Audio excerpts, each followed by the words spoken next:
Welcome back, everyone. Not to Tech Talk. As you can see, no Transformers t-shirt. However, this is a new series that, well, I don't know.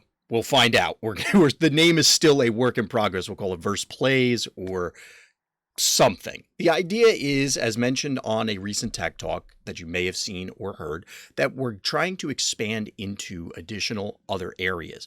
We all have a number of different other hobbies, some related to gaming, some not. And in this particular case, I want to explore a game that I have been playing a lot recently. It's actually come out not all that long ago. Well, depends on when this goes up, but that's another story. So today we're going to be talking about, well, the Monster Train.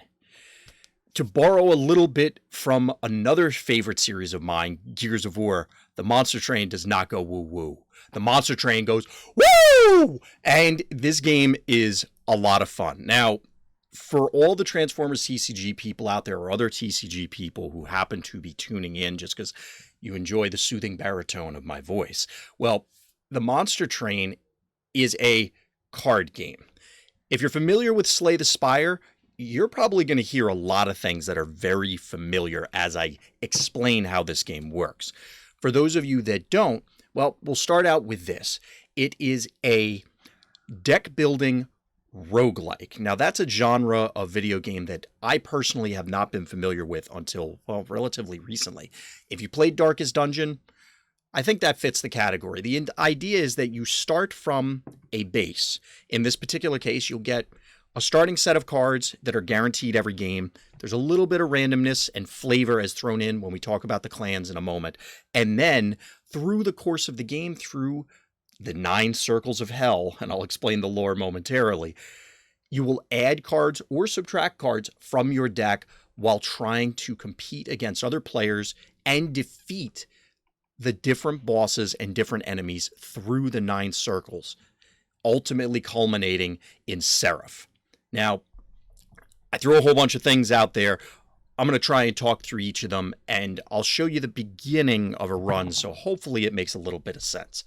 So, we're going to jump right here. Here's your opening menu. You start at Covenant Rank 1, and I'll explain how that works in a moment, but we're going to jump into the Logbook first. Now, the Logbook here exemplifies one of my favorite things about this game, and that is that there's a ton of information provided to the player. So there are 6 clans. You don't start out with all of them, so sorry, a little bit of a spoiler, but you would have gotten them relatively easily.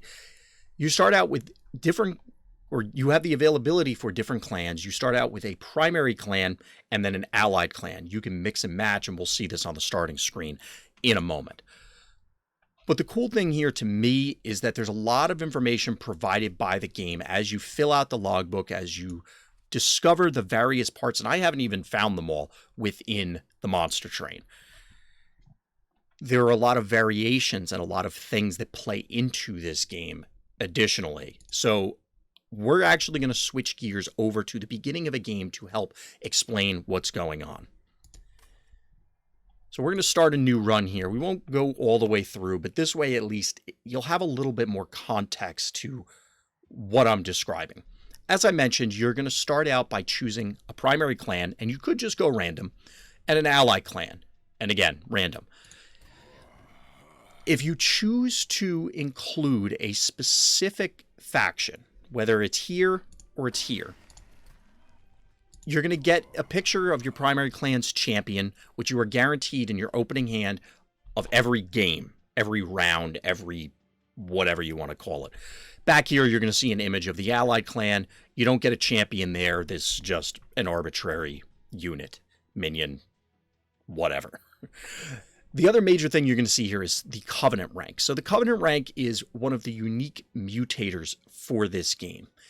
The idea is that once you've progressed past your first victory, the game, and you can change this, you don't have to do it this way, but the game challenges you additionally, which is actually a lot of fun, and they stack. So the fact that enemies are stronger, add additional random cards to your starting deck at Covenant rank 1 is also in place, as well as rank 9. Your pyre takes 20 damage at the start of the run. Or rank 20, -1 capacity to a random floor. Or rank 25, where we're at, the current highest, which is Seraph has 1,000 additional HP. Yes, it gets exceptionally challenging, which is part of the fun.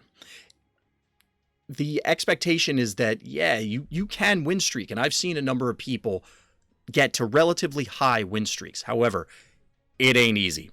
So we're going to go random just to give you the general idea of what's going on. So we'll depart onto the monster train.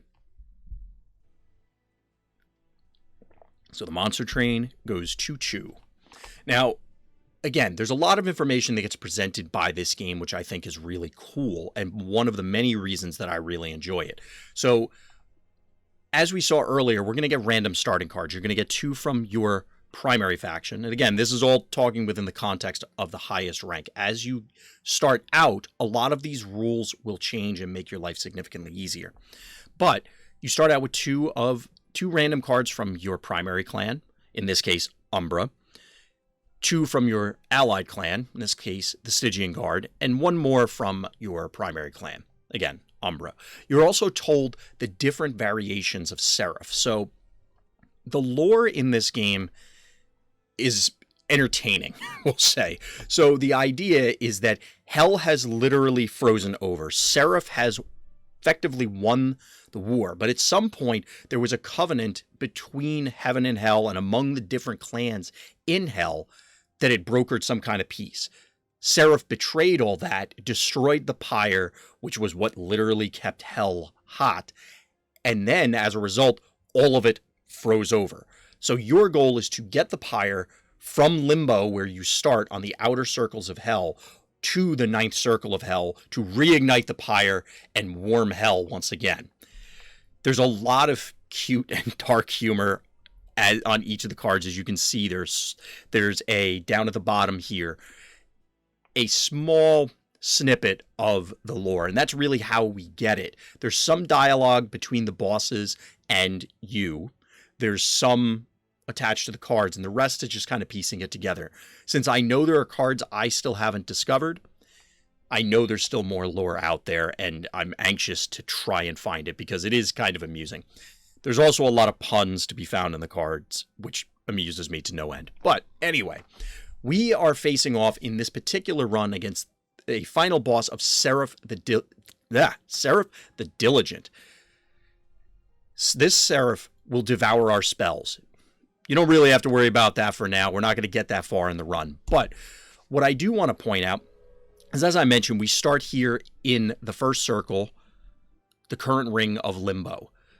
Up here in the top right, it gives you a lot of information. Most of it we already covered. Our primary and allied clan, our covenant rank, Limbo, as we just mentioned, and then what the final boss is, because it's going to be important building your deck throughout the game. Because as I mentioned, you're going to draft and change and modify your initial 22 card starting deck.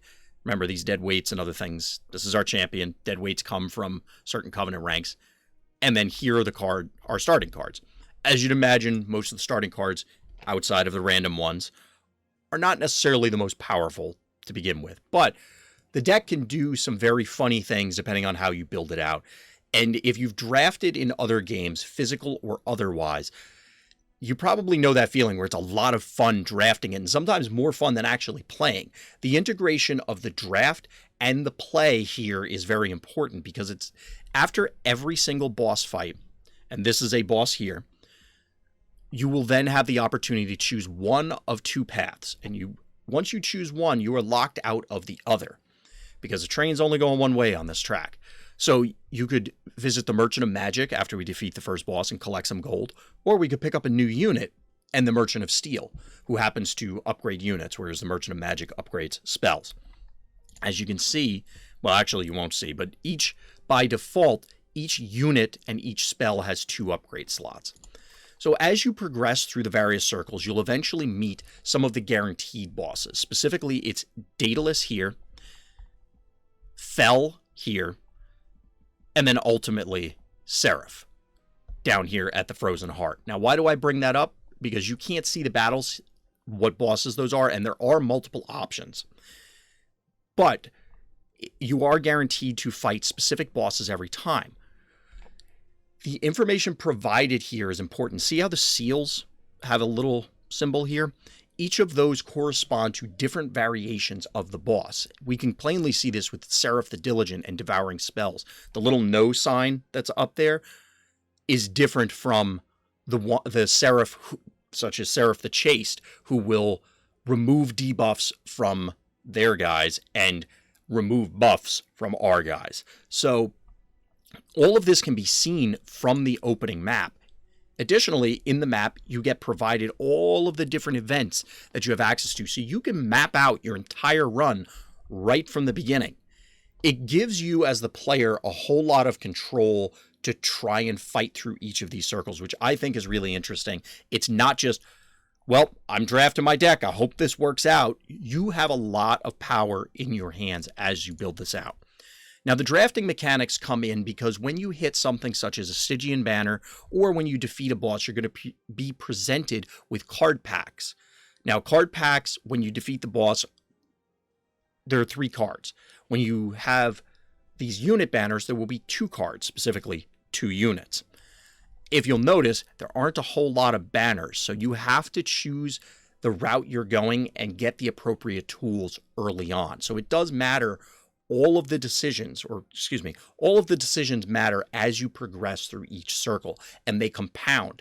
You could very easily end up going into a boss fight underpowered simply because you decided that I'm going to take every card with no thought as to the deck size, or I'm going to take 15 tanks instead of DPS characters, or no burn, or no way to clear the board, no kind of, as in no kind of AoE. All of these things can compound and make your run significantly more difficult as you progress. Now, I've thrown a lot of things at you because there's a whole lot going on in this game. I did not do it justice in this brief intro, but I can assure you that this game, at least to me, has been a lot of fun. I've been streaming it a fair amount, same channel that we do Tech Talk on, and I intend to be streaming it going forward because there's this sense of, oh, well, just one more run, and I can hit that next win streak. One more run, and I can get that victory. To this point, I've only had 1 victory on Covenant 25, and I'm hungry to get a few more. So I think I'll kind of wrap it up there because if you'll excuse me, I kind of want to go make a run with this particular set. So as always, everyone, thank you for listening, thank you for watching, and Black Lives Matter.